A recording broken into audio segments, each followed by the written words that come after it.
Welcome to another video from DIY Daily. Just got a short video today showing you how to put this 2015 Mercedes C-Class into the brake service mode so that you can fit some rear brake pads. Now the first thing you need to do is make sure that the handbrake's off and the ignition's off, and then just turn the ignition to stage one, just the first click on the key there.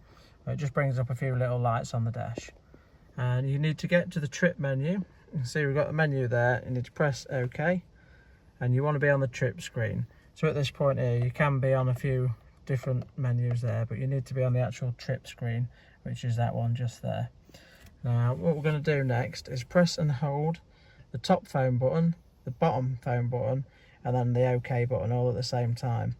On some of the earlier models, you only need to hold the top button and the OK button, but we need to do all three on this one. So just do that quick now.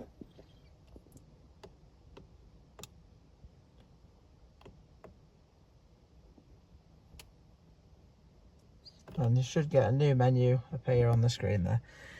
Once you've got that menu up, you can scroll down with the arrow and you want brake pad replacement, and select with the OK, and then confirm with the OK again. You probably can't quite hear it on the video, but you can hear it just moving the pistons back on the calipers at the minute. And it'll tell you that it's reached the position. Once you've got this warning on there, you can then go ahead, replace the rear brake pads.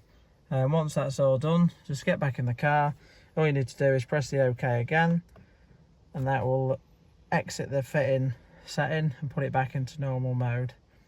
And once that's done, you can just confirm again with the OK and simply exit out the menu and go back to the start. So thanks for watching. Hope the video helped. If it did, give it a quick thumbs up and subscribe to the channel, and we'll see you next time.